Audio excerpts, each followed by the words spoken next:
नमस्कार, मैं एसके राजीव। आप देख रहे हैं न्यूज बायोस्कोप। बिहार में अगर राजनीति के मिजाज को अगर आपको आंकना है तो बिहार की राजनीति को सबसे पहले समझना होगा।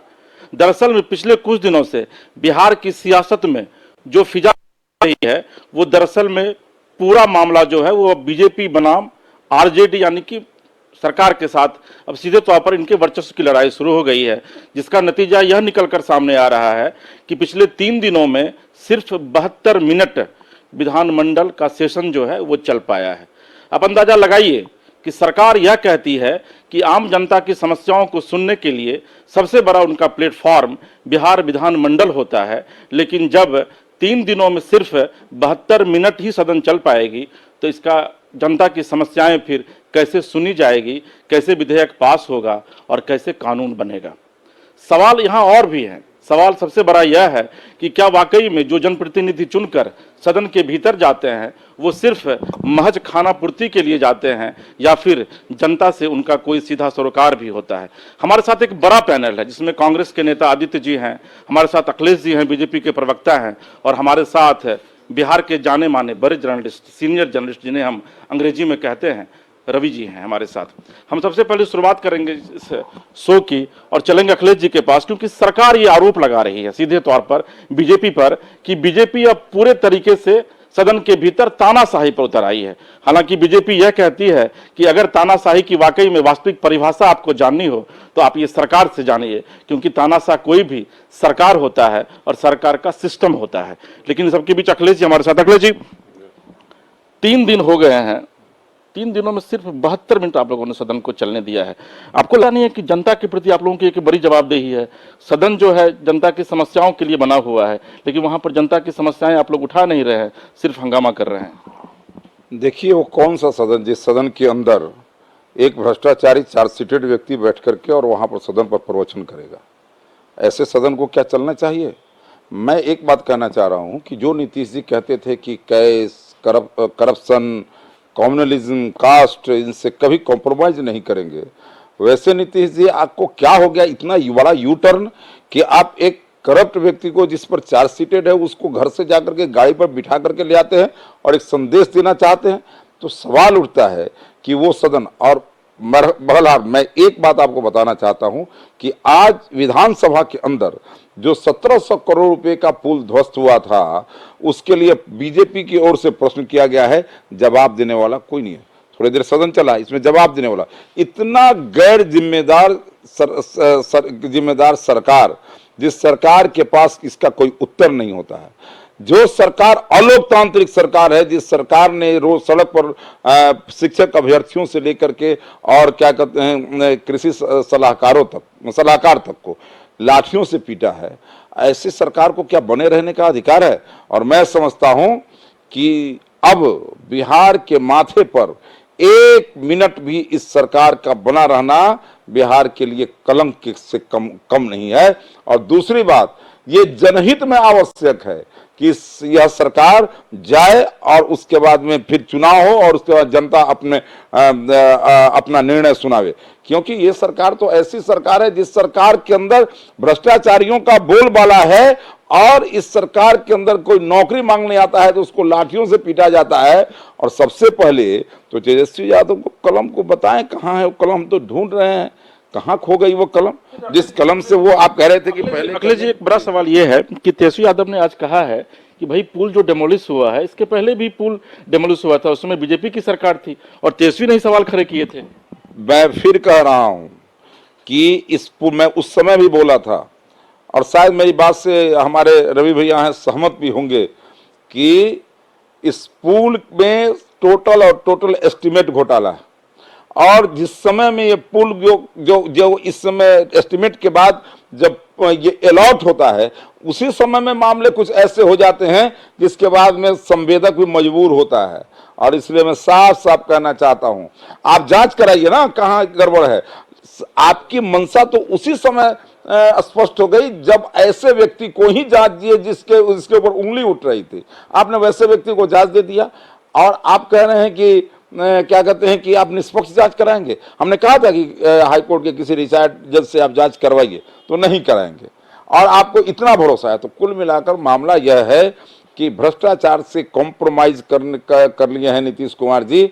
और नीतीश कुमार जी, आप बिल्कुल इस बात के लिए याद किए जाएंगे, इतिहास के पन्नों में आपका नाम दर्ज हो गया कि आपसे ज्यादा किसी ने यूटर्न नहीं लिया होगा, आपसे ज्यादा किसी ने पलटी नहीं मारे। हमारे साथ आदित्य जी भी हैं। आदित्य जी, कांग्रेस के आप नेता हैं यहाँ, भाई जो विपक्ष में लोग बैठे हुए हैं वो तो कह रहे हैं कि भाई नीतीश कुमार और तेजस्वी यादव के साथ अगर सबसे ज्यादा भ्रष्टाचारी कोई एक बड़ी पार्टी मिली है तो वो कांग्रेस है। भ्रष्टाचार पे आज के डेट में अगर भारतीय जनता पार्टी और उसके जो उसमें जो लोग हैं उस पर अगर कुछ कहते हैं तो बड़ी ये आश्चर्यजनक बात होगी। अब देखिए, माननीय प्रधानमंत्री जी आज से एक हफ्ते पहले उन्होंने खुले मन से कहा कि अजीत पवार और एनसीपी के नेताओं के बारे में कि कितने बड़े भ्रष्टाचारी हैं और सबको मैं अंदर करूंगा, और 2 दिन बाद ही उन्हें डिप्टी सीएम बना दिया गया। और उस तरह से बहुत सारे एग्जाम्पल है, मैं आपको नाम भी गिना सकता हूँ, वो उसमें नामों की कमी नहीं है। तो भारतीय जनता पार्टी भ्रष्टाचार पे बोले, ये कुछ शोभा नहीं देता है, पहला ये। दूसरा ये, जब ये अगवानी पुल जो अभी जो हुआ उसकी जांच चल रही है, तो जांच प्रक्रिया जब चल रही है तो उसे चलने दें, दूध का दूध पानी का पानी हो जाएगा। इसमें हाय तौबा मचाने से कुछ रिजल्ट नहीं आना है। और बिहार की जनता देख रही है कि किस तरह से संकल्पित है महागठबंधन की सरकार बिहार को आगे बढ़ाने के लिए, और पिछले 3 दिनों से किस तरह से डिस्टर्ब किया जा रहा है विधानसभा को। जो जनहित के मुद्दे वो वहां पे नहीं उठ पा रहे हैं और लगातार इन सब चीजों को लेकर के डिस्टर्ब कर रहे हैं, भारतीय जनता पार्टी डिस्टर्ब कर रही है। और उसी क्रम में कल ये लोग एक नाटक और करने जा रहे हैं, जो आप विधानसभा घेराव या जो आप जो भी नाम लीजिए। महागठबंधन की सरकार जो है वो संकल्पित है बिहार के शिक्षकों के लिए या शिक्षक अभ्यर्थियों के लिए या और भी किसी विभाग में अगर कोई नौकरियों की रिक्ति आती है तो किस तरह से किया जाए, वो बिल्कुल संकल्पित है करने के लिए। बड़ा सवाल ये है कि बीजेपी कह रही है कि भाई एक चार्ज सीटेड व्यक्ति जो है वो संवैधानिक पद पर कैसे रह सकता है। नहीं, आदित्य, सुप्रीम कोर्ट का भी जो एक वर्डिक्ट आया है उसमें यह कहा गया है कि कोई भी चार्ज सीटेड व्यक्ति जो संवैधानिक पद पर नहीं रह सकता है। अब बीजेपी तो इस मुद्दे को लेकर आप लोगों को घेर रही है, तो आप लोग किस आप मुझे बताएं, ये पहला वाकया नहीं है, इसके पहले भी उन पे केस किया गया था, उनको चार्जशीट किया गया था और सरकार उस वक्त भी बदली थी, तब ये बिल्कुल चुप हो गए थे। अचानक इतने दिनों तक क्या हुआ, फिर जब सरकार बदली फिर दोबारा ये हो रहा है। तो ये बिल्कुल ही सब चारों तरफ घूम करके शक रहता है कि ये सिर्फ सत्ता का गेम है और सत्ता के लिए ये सब कर रहे हैं। सत्ता का इंटरफेरेंस कोर्ट में तो नहीं होता है ना, ये तो आपको पता है ना। तो आरोप लगा देने से कोई साजिश कोई साबित हो गया क्या? अभी तो आरोप लगा है, साबित करें कोर्ट में। सर, चार्जशीट और आरोप में बड़ा अंतर होता है। आदित्य, आएंगे आपके पास। हमारे साथ रवि जी हैं, बिहार के जाने माने पत्रकार हैं, हम इनसे समझने की कोशिश करेंगे। रवि जी, 3 दिन हो गए हैं और मात्र 72 मिनट सेशन चला है, लोकतंत्र के लिए कितना शुभ मानते हैं? नहीं, देखिए, सदन चलना ठीक है, सदन चलना चाहिए, उसमें कहीं कोई दिक्कत नहीं है, लेकिन एक बात तो समझना पड़े, जन सरोकार और ये किस लिए किस बात पर भारतीय जनता पार्टी जो विपक्ष की पार्टी है उसको देखिए अधिकार होता है विपक्ष को। कल आज जो सत्ता में बैठे हैं कल ये भी विपक्ष में भी थे, तो किस तरह का सदन चलता था यह किसी से बिहार की जनता से एटलीस्ट छिपा हुआ नहीं है। तो यह बात है और यह शिक्षकों के मामले को लेकर के ही यह सब बवाल बढ़ा है और उसी को लेकर के ही अब जैसे कि तेजस्वी प्रसाद यादव ने कहा था कि 10 लाख नौकरी देंगे, नंबर 1। और यही नहीं, उनका जो मैनिफेस्टो था, जो घोषणा पत्र था, समान काम समान वेतन की बात उसमें वर्णित है, उल्लेखित है, वो कहा गया है, तो वो अभी तक तो नहीं मिल रहा है। वो देखिए 3 तरह के आपको शिक्षक दिखाई पड़ रहे हैं, तीनों शिक्षक आपको धरना पर बैठे हुए हैं, वो जा रहे हैं प्रदर्शन करने, उनको लाठी से पीटा जा रहा है। तो ये लाठी तंत्र। और आज देखिए, आज एक और घटना हुआ, आज भी लाठी चला है। किस पर चला है? जो कृषि विभाग के जो लोग हैं वो लोग अपनी डिमांड को लेकर के जा रहे थे, उन पर भी आज आर ब्लॉक पे लाठी, बेदर्दी के साथ लाठी चली है, वो महिलाओं को पीटा गया। तो ये लाठी तंत्र से आप देखिए, लोकतंत्र है, यह राजतंत्र नहीं है, इसमें समझना पड़ेगा। अगर यदि वो ठीक है, अगर यदि लोग कह रहे हैं प्रतिबंधित क्षेत्र, अगर यदि प्रतिबंधित क्षेत्र में आप जाते हैं तो वो ठीक है, नॉर्म्स को तोड़ रहे हैं, वायलेशन हो रहा है, तो उसके लिए है कॉर्डन कर लीजिए, घेर लीजिए, घेर करके 4-5 लोगों को उठा करके जाकर के सरकार के प्रतिनिधि से बात कराइए, जो सरकार का टेबल कम से कम 1-to-1 बात होना चाहिए। लोकतंत्र है ना भैया, इसमें तो इस तरह से नहीं होना चाहिए कि रवि जी, एक बड़ा सवाल ये है कि जो पिछली सरकार थी जिसमें कि बीजेपी लेड गवर्नमेंट थी, उसमें भी लाठियां चलती थी शिक्षकों पर। बिल्कुल बिल्कुल, देखिए वही हम कहना भी चाह रहे हैं, किसी की भी सरकार में, भारतीय जनता पार्टी के नेतृत्व वाली सरकार हो, कोई सरकार हो, किसी भी सरकार में लाठी तंत्र को कहीं बढ़ावा नहीं देना चाहिए। ये क्योंकि हमारे घर के, आपके घर के, उनके घर के बहू बेटियां, भाई भतीजा रोड पर हैं अपनी डिमांड के लिए। अगर उनका डिमांड पूरा आपने फिर रखा क्यों, आपने बहाली क्यों की? नियोजित शिक्षकों की जहां तक आती है तो वो क्यों आपने रखा, फिर वो कॉन्ट्रैक्ट पे रखा। तो इस तरह से 3-4 तरह का जो स्टेप्स है, उसके बाद फिर तरह तरह से आप उसकी बहाली की प्रक्रिया, कभी बीपीएससी से जाइए, कभी ऐसे जाइए, कभी, तो यह कोई प्रक्रिया ठीक नहीं। कोई सरल प्रक्रिया हो। और 10 लाख नौकरी कहाँ है? वो तो सब लोग मांग रहा है कि 10 लाख नौकरी एक कलम से देने की बात थी, वो कहाँ है? समान काम समान वेतन कहाँ है? तो यह सब तो बात नहीं। और अपडेट अभी इस पूरे प्रकरण में आई है, के पाठक ने यह कहा है कि कल जो भी शिक्षक यहां प्रदर्शन में शामिल थे, वीडियो फुटेज के आधार पर उनको चिन्हित किया जाएगा और उन पर कार्रवाई की जाएगी। आपको लगता है कि लीगली ये जायज है? देखिए, अब सरकार है, ये तो सब कुछ को लीगलाइज कर देगी, जो इलीगल है उसको लीगल कर देगी, लीगल को इलीगल, इसके मन इसमें कहीं कोई दिक्कत, अगर हम बोलेंगे तो हम भी उसमें रॉन्ग बॉक्स में आ जाएंगे। लेकिन सवाल यह है कि वो किस लिए कर रहा है, कम से कम एटलीस्ट उसकी बैठ करके कोई बात तो हो, टेबल आगे 1 to 1। अब जैसे हाउस में संसदीय कार्य मंत्री विजय कुमार चौधरी ने कहा कि मुख्यमंत्री ने आश्वासन दिया है कि हम समीक्षा करके बात करेंगे। तो यह समीक्षा आज कब करिएगा? सेशन समाप्त होने के बाद? अरे भैया, आप बात करिए ना, 4 आदमी को बैठा दीजिए, रिव्यू करिए। आपको समय नहीं मिल रहा है, 4 की टीम बना दीजिए, आपके पास में कैपेबल मंत्री हैं, विजय कुमार चौधरी स्वयं कैपेबल हैं, वो बैठा करके उनको आप दीजिए, वही लीड करें, वही टीम करके वो समीक्षा करवाइए, कहाँ दिक्कत है? चलिए लौटेंगे फिर आपके पास। आदित्य जी, देखिए रवि जी बहुत सीनियर जर्नलिस्ट हैं, काफी करीब से उन्होंने बिहार की राजनीति को समझा है। लाठियां तो आप लोग खूब चला रहे हैं शिक्षकों पर। नहीं, वो देखिए, परिस्थिति ऐसी बनती है, कभी कुछ ऐसा मजबूरी हुआ आती है फोर्स की, वो तब होता है वो। लेकिन ये देखा जाता है कि किसी को कोई चोटिल ना हो, और ये सब देखते हुए जब लाठियां चलेंगी तो लोग घायल होंगे बॉस, लाठी प्यार से थोड़ा मारा जाता है। नहीं, वो बात आपका सही है, वहाँ पे ऐसी कुछ परिस्थिति बनी होगी तभी वो लाठीचार्ज हुआ होगा, इसमें कोई दो मत नहीं है। लाठीचार्ज होना गलत है, जैसा कि रवि साहब कह रहे थे कि किसी के भाई बेटा बहन वहाँ होते हैं, वो बिल्कुल सही है। लेकिन परिस्थितियाँ वहाँ क्या रही थी ग्राउंड पे, वो उस वक्त वहाँ पे वो बताना बड़ा कठिन होता है, इसी कारण कुछ हुआ होगा। चलिए सर, ठीक है, आप तो बोलना नहीं चाह रहे हैं। 10 लाख नौकरी कब दे रहे हैं? प्रक्रिया में है, बिल्कुल बिहार सरकार इस प्रक्रिया में आगे बढ़ चुकी है। पहले कैबिनेट में देने की घोषणा की गई थी। वो प्रक्रिया में आप पूरी बात नहीं सुनेंगे फिर कैसे होगा? जब प्रक्रिया उसकी शुरुआत शुरू हो गई है और उस तरफ हम बड़ी मजबूती से बढ़ रहे हैं, और उसका उदाहरण यह है कि 1,75,000 जो अभी रिक्तियां आई हैं शिक्षा विभाग में, उसी का है, उसी के लिए है। इस तरह से और भी जगह आएगी। तो आप सरकार को थोड़ा समय तो दीजिए ना। आप समय नहीं दे रहे हैं, आप जजमेंटल हो गए, जज बन गए आप तुरंत कि सरकार काम नहीं कर रही है। आप उसकी पहल देखिए, हम आगे बढ़ चुके हैं उस और मुझे पूर्ण विश्वास है कि जो वादा किया गया था वो पूरा भी होगा। आदित्य जी, चूंकि अभी आप युवा हैं, नौजवान नेता हैं, कांग्रेस सेवा दल के अध्यक्ष हैं बिहार के, बड़ी जिम्मेदारी है। आपको लगता है कि बिहार सरकार में 10 लाख रिक्तियां हैं, 10 लाख पोस्ट जो है वैकेंट है अभी? ये तो आप वेट कीजिए, देखिए धीरे धीरे जैसे जैसे रिक्तियां आएगी आप खुद देखते जाएंगे किस किस विभाग में रिक्तियां हैं। वो उसके लिए उतावलापन अभी यहाँ पे दिखाने की आवश्यकता हमें नहीं है। वो धीरे धीरे पूरे बिहार को मालूम चलेगा किस किस विभाग में रिक्तियां हैं और रिक्तियां आएंगी। वो हमारे साथ अखिलेश जी हैं। अखिलेश जी, 10 लाख नौकरी कह रहे हैं कि हम दे देंगे। मजाक करना है तो करते रहे, क्या दिक्कत?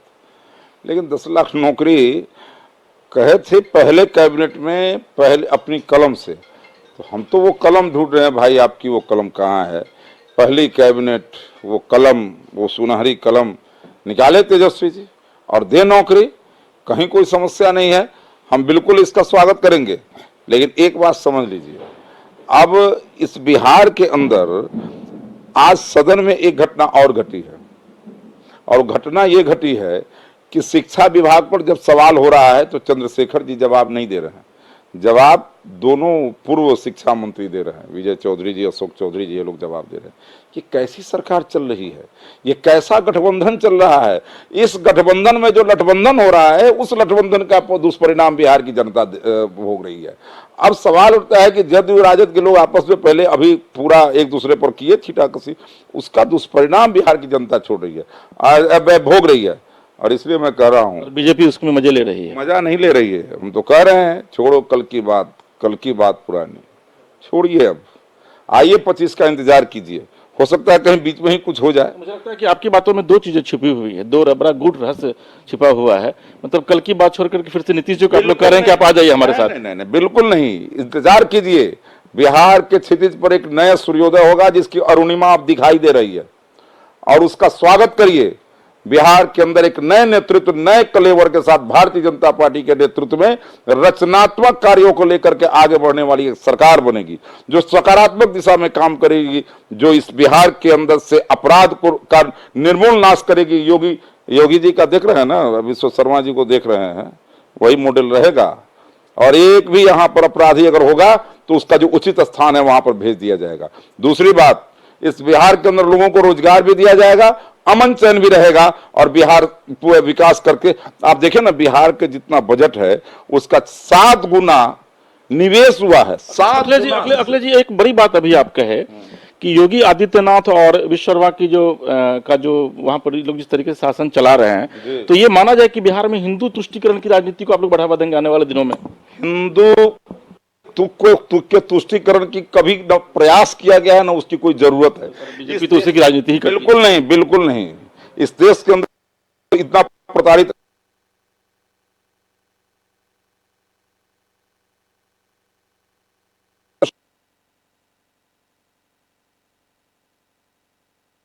चले, और इस देश का मैं आरोप नहीं, परिस्थितियों को बता रहा हूं। आप सोचिए ना, इस देश के अंदर जब विभाजन से लेकर के जो इस समाज ने दंश झेला, जिस विभाजन के समय में करोड़ों लोग वहां से आ रहे थे और क्या झेल रहे थे यहाँ पर, इसको लोगों ने देखा है भाई। इस देश के अंदर लोगों ने देखा है कि किस प्रकार से बिल्कुल आइसोलेट करके रखा गया, किस प्रकार से इसके अबे भाई, जब इस देश के अंदर कोर्ट के अंदर जाकर के सरकार इस बात को कहती है कि राम नाम का कोई चीज ही नहीं था, उसका कोई अस्तित्व नहीं था, इसलिए राम सेतु को तोड़ दिए, फिर तुष्टीकरण किस बात?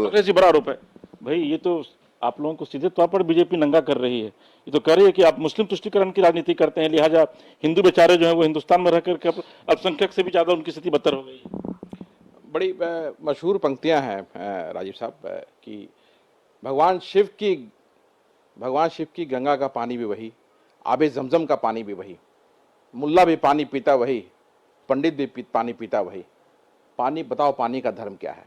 हम कौन होते हैं डिफरेंशिएट करने वाले? और यही राजनीति भारतीय जनता पार्टी आज देश में कर रही है पिछले 8 वर्षों से। और अलगाववाद करके वो सत्ता में आ गई, लोगों को भ्रम में डाल करके हिंदुत्व के नाम पे सत्ता में आ गई, छद्म राष्ट्रवाद का सहारा लेकर के सत्ता पे आ गई। लेकिन आज देश समझ चुका है, जिस तरह से देश में हमारा उन्मादी शक्तियों ने कब्जा कर लिया है देश पर, जिस तरह से तानाशाही रवैया अपना करके लोकतांत्रिक व्यवस्थाओं को ध्वस्त करके इस देश को चलाया जा रहा है, आज उसका विरोध में हम खड़े हैं। और आप इंतजार कीजिए, जिसे जो बोलना है बोलता रहे 24-25 की बात, लेकिन जब चुनाव का रिजल्ट जब आएगा तब बताया जाएगा कि क्या होता है। आदित्य जी, ये बात कमोबेश आप लोग हर एक चुनाव के पहले कहते हैं, लेकिन कांग्रेस अपनी एक स्ट्रेटेजी तो बनाती है, लेकिन जब सुन लीजिए, लेकिन जब वोट परसेंटेज आता है तो आप बीजेपी के सामने कहीं खड़े नहीं हो पाते हैं। जो पूर्व में हो गया अब उस पर अब ज्यादा उचित नहीं हुआ कहना। सर, कर्नाटका लेकर के आप लोग काफी उत्साहित है। आदित्य सुन लीजिए, कर्नाटका में बीजेपी का वोट परसेंट तो वही है जो पिछली बार था। आज देश में जो जिस तरह से चरम सीमा पर महंगाई है, आज देश में जो जिस तरह से रोजगार है, हर लोग परेशान है।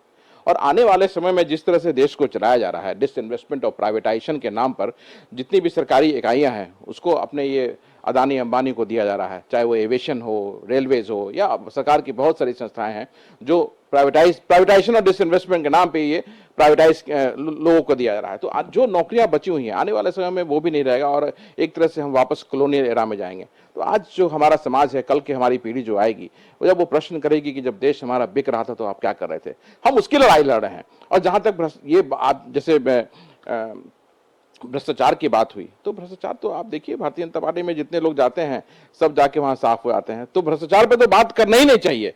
रवि जी हैं, नहीं अखिलेश जी, मैं रवि जी से भी कुछ ले लूं। रवि जी, जिस तरीके से आप सुन रहे हैं, दोनों सीनियर लीडर हैं पार्टी के, सबसे बड़ा जो सवाल यह है, जो तुष्टीकरण की सियासत चल रही है, कांग्रेस कह रही है कि भाई हिंदू तुष्टीकरण की राजनीति बीजेपी करती है, बीजेपी कह रही है कि नहीं कांग्रेस करती है, लेकिन आपको लगता है कि इन सब के बीच कहीं ना कहीं से सीधे तौर पर जो आम जनता है पूरे देश की, वो प्रभावित हो रही है? निश्चित रूप से देखिए, कोई भी नीति अगर यदि करती है, तुष्टीकरण हो नहीं हो, ये तो कौन प्रभावित हो रहा है इसमें? हम और आप प्रभावित हो रहे हैं, हमारे जैसे तो, और जो समाज के अंतिम पैदान पर बैठे हैं उनका इस्तेमाल होता है, वो टूल किट है वो, या इनकी पार्टी हो, उनकी पार्टी हो, कोई हो, पक्ष हो विपक्ष हो, वो टूल किट के रूप में बेचारे इस्तेमाल होते हैं। देखिए, एक चीज तो समझना पड़ेगा, नरेंद्र मोदी की एक जो योजना है वो अंतिम पैदान पर बैठे व्यक्ति के लिए है। वो कौन सी योजना है? वो जो गरीबों को 5 केजी अनाज की बात है मुफ्त, और देखिए कोरोना कालखंड के बाद उन्होंने शुरू किया है, आप ये इनसे पूछिएगा, ये बताएंगे भारतीय जनता पार्टी के हैं, तो वो अब मुफ्त अनाज दिया जा रहा है, तो वो उनके अपलिफ्टमेंट के लिए है, तो वो उसके उठाने के लिए, क्योंकि अंतिम पायदान के व्यक्ति हमेशा से ही वो शोषित रहे हैं, उनको हमेशा से ही उनका शोषण के शिकार होते रहे, तो निश्चित रूप से और तुष्टीकरण की राजनीति तो कभी भी जब भी होगी तो वो उसमें हमें और आपको और समाज के तमाम वर्ग को ही घाटा होगा इसमें। एक आखिरी और बहुत ही महत्वपूर्ण सवाल है जिस मुद्दे को लेकर हम लोगों ने डिबेट की शुरुआत की थी। अखिलेश जी, कल बीजेपी विधानमंडल का घेराव कर रही है, आपके तमाम जितने भी एमएलए हैं, एमएलसी हैं, एमपी, तमाम नेताओं को ये आदेश दिया गया है कि भाई आप लोग कल पटना में रहें और विधानमंडल का घेराव करें। शिक्षकों के प्रति अचानक आप लोगों का इतना प्रेम क्यों जग गया? एक तो थोड़ा सा मुझे वक्त दीजिए, मैं इस सवाल का भी जवाब दूंगा, लेकिन कुछ उत्तर मुझे दे देना उचित है, क्योंकि सवाल हुए हैं उसका उत्तर देना चाहिए। यही बेसिक अंतर है। आबे जमजम भारत में नहीं है, ये अरब में है, और उसके प्रति प्रेम जब भारतवासियों को हो जाता है तो वहीं से समझ में आता है कि आप तुष्टीकरण कर रहे हैं। प्रेम गंगा जल से ही होना चाहिए, क्योंकि ये आपके देश के अंदर बहती है और सदियों से आपको सींचती आई है, और उसके प्रति आपका सम्मान होना चाहिए। जिसका सम्मान उसके प्रति है उसको करने दीजिए, वहां जाइए तो उसका सम्मान कीजिए। भारत में रहकर क्या जरूरत है आबे जमजम का सम्मान करने का? इसकी जरूरत नहीं है। बिना जरूरत के तुष्टीकरण, खिलाफत आंदोलन याद है कि कहां का खलीफा, और इसी कांग्रेस ने जो बंगाल के अंदर हिंदुओं का नरसंहार करवाया उसकी नीतियों के कारण, इसको हिंदुस्तान कभी जीवन, कभी जब तक ये सृष्टि रहेगी, जब ये धरती रहेगी, तब तक उसको याद किया जाएगा। मैं आपके जवाब पर मैं आ रहा हूं, और एक बात और ये कह के कि जहां भ्रष्टाचार की बात हो रही है ना, जहां जिसके नेता खुद चार्जशीटेड हैं और अपनी ही कंपनी में जिसने घोटाला किया और धोखाधड़ी किया, और जहां घोटालों की एक लंबी लिस्ट है, तो आज न बम फट रहे हैं न घोटाले हो रहे हैं। ये दोनों हमारा ये हम जो हम कर रहे हैं उसको लोग देख रहे हैं। रही बात कल की, तो मैं आपको बता देना चाहता हूं, शिक्षक आए, आप लाठियां चलाए और उन पर आपने अत्याचार किया। किसान सलाहकार आए, लाठियां चलाए। चेतावनी भरे लहजे में मैं कह रहा हूं, बिहार की सबसे जिम्मेदार और बड़ी विपक्षी पार्टी और कल सड़कों पर उतरने वाली है हिम्मत है दम, तो आप अपने दमन की ताकत को दिखा दीजिए। जोर है कितना दमन में तेरे, देख लिया है देखेंगे। इसी नारे के साथ भारतीय जनता पार्टी की एक एक कार्यकर्ता उसी जज्बे के साथ उतरेंगे, जो जज्बा उसके अंदर है कि पाकिस्तानी तोपों के सामने भी लाल चौक पर तिरंगा फहराने की ताकत रखते हैं। उसी जज्बे के साथ कल पटना की सड़कों पर उतरेंगे, और देखते हैं नीतीश कुमार के लाठियों में और उनके पुलिस में कितना ताकत है। हम कल उनकी ताकत को तौलेंगे और ईंट से ईंट बजाने का काम करेंगे। इस अंधी बहरी सरकार के दरवाजे की कुंडी तोड़ने का काम करेंगे कि अंधी बहरी सरकार सुनो, दरवाजे पर आ गई है, सिंहासन खाली करो की जनता आती है। आदित्य जी, अब तो इन लोगों ने सीधे तौर पर अभी अखिलेश जी कह रहे हैं कि भाई कल जो ये हो रहा है, इन लोगों का जो प्रोटेस्ट हो रहा है, उसमें सीधा इन लोगों का मकसद है कि भाई सिंहासन खाली करो की जनता आती है। नहीं, उनकी बातों का मैं उत्तर देता हूँ। पहला तो ये है कि पानी कहीं का भी हो, चाहे वो गंगा का हो या आबे जमजम का हो, पानी पानी है, ठीक है। तो वो अब उनको सोचना है कि पानी को कैसे डिफ्रेंशिएट उन्होंने किया, वो वहाँ। दूसरा चीज़, लोकतांत्रिक व्यवस्था में जो विश्वास करेगा वो चाहे वो किसी भी सरकार हो, हम लोकतांत्रिक व्यवस्था में विश्वास करते हैं, और कोई भी विपक्ष जो है उसे अपनी बात रखने का हक है, प्रदर्शन करने का हक है, करें। क्यों दमन करेंगे हम? दमन वो करते हैं जो देश की बेटियां, जो देश के नाज ओलंपिक मेडल्स लेके आते हैं, और वो जब प्रदर्शन कर रही होती हैं, अपनी बातों को रख रही होती हैं, तो उन्हें मारा पीटा आता है, दमन उसे कहा जाता है। कितनी शर्म की बात है कि जिन्होंने आपका सर ऊंचा किया विदेशों में जाकर के, उन्हें मारा पीटा गया, और दमन की बात भारतीय जनता पार्टी करती है।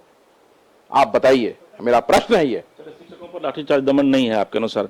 चलिए रवि जी, आखिरी सवाल है आपसे।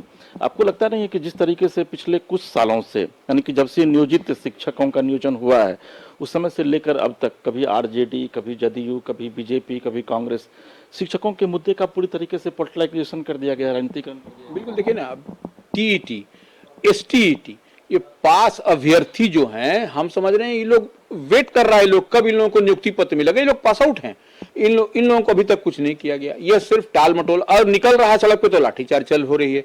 नियोजित शिक्षक बैठे हुए हैं, उनका भी कुछ नहीं, उनका भी चार्टर्ड ऑफ डिमांड्स है, तो वो कुछ नहीं। तो ये सरकार कर क्या रही है? कोई भी सरकार, हम इस सरकार की बात नहीं कर रहे, इससे पहले की भी सरकार हो या ये सरकार, उसी समय सब ये नीति निर्धारण हुआ, सब कुछ हुआ, और आज के डेट में देखिए कहां से कहां चला गया। तो यह सब लोकतंत्र में किसी के लिए सबको देखिए अधिकार है, सबको अपना अपना बात कहता है, लेकिन इस तरह से इतना दमनकारी जो है सो नहीं होना चाहिए। आदमी को लोकतंत्र में बात के टेबल बैठा के बात करनी चाहिए, तभी वो अच्छा होता है, बेहतर। और राजतंत्र नहीं है, इस बात को हमेशा ध्यान रखना चाहिए। चलिए, हमारे साथ आदित्य जी कांग्रेस से, अखिलेश जी बीजेपी से और सीनियर जर्नलिस्ट रवि जी साथ जुड़े थे। आप तीनों लोगों का बहुत बहुत धन्यवाद। लेकिन एक ही सियासत में कही गई है कि सियासत में न कोई किसी का अस्थायी दोस्त होता है और न कोई किसी का अस्थायी दुश्मन। यही नीतीश कुमार थे जो कल तक बीजेपी को बहुत प्यारे लगते थे, लेकिन जब वक्त बदला तो अब बीजेपी कहती है नीतीश कुमार को कि सिंहासन खाली करो कि जनता आती है। फिलहाल इसके राजीव को दीजिए इजाजत। नमस्कार।